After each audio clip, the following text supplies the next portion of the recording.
Flyweight contender Galal Yafai from the UK has been placed in a predicament that looks very unethical, and he's being asked to steer clear of a rematch with Francisco Rodriguez.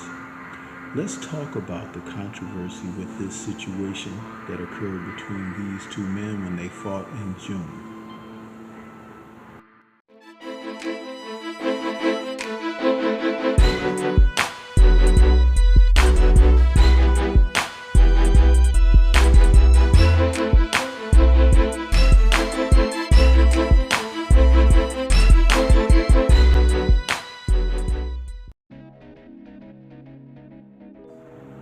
When Galal Yafai faced Francisco Rodriguez Jr.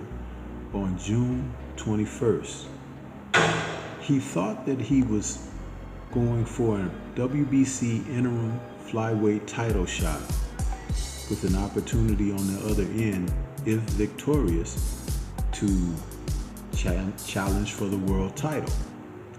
But he lost a decision, even was knocked down in the fight, and the WBC came in and found out that Francisco Rodriguez Jr. tested positive for PEDs, and Mauricio Suleiman, the president, decided that after meeting with Rodriguez that he took performance-enhancing drugs by mistake, and that they ordered an immediate rematch between these two fighters, taking in consideration that Yafai incurred a lot of damage in the fight. It was a hard-fought match, but Francisco Rodriguez has popped dirty before, and he becomes now the 7th, if not 8th, fighter from the Ed Reynoso camp to test positive for performance-enhancing drugs.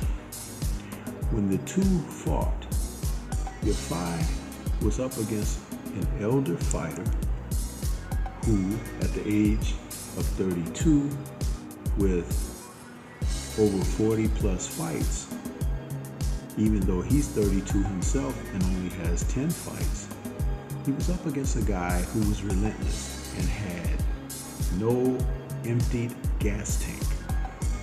And as the fight wore on, he began to become more and more debilitated, as it seemed that Rodriguez Jr.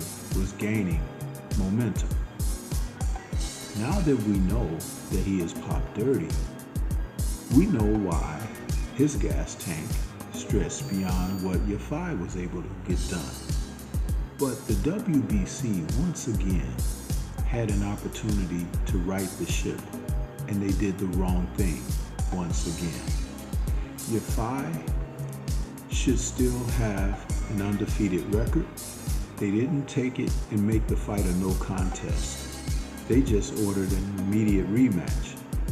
And Yafai, who has taken a lot of punishment, his promoter says that he should steer clear of a rematch with Rodriguez after having investigated himself that Rodriguez had tested positive not only for his fight against Yafai on June 21st, but also in his previous bout against Josue Jesus Morales on December 15th last year. That fight was ruled a no contest. And as Rodriguez Jr. battered Hearns' fighter Yafai, dropping him in the 12th to dethrone him of his WBC interim flyweight title last June, it was a one-sided fight, with Francisco winning by scores of 119 to 108 twice and 118 to 109.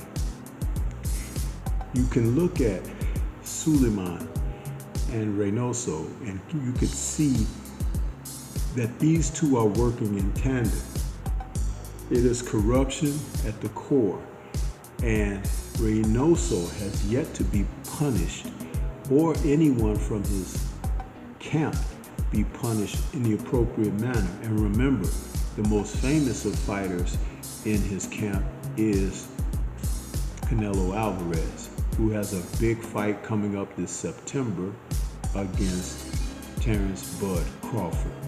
So what are we to think when you can look at the president of a sanctioning body who is allowing one particular camp, one particular coach get away with such heinous acts of cheating? At the end of the day, fighters like Bilal Yafai, Devin Haney, they do not deserve to be on these sides of matters, because you can tell that these men are fighters with integrity and they bring the best of what they have to offer for the sport. If there's not going to be any disciplinary actions, then the sport is just going to be and continue to be the Wild Wild West. So what do you think? This is Stormy B-Man. Shout out to the mighty LDBC and Liberated Perspective, a third eye view of the world. For more content such as this, please like, comment, subscribe, and share. Leave comments and let's discuss further. Peace to everyone out there.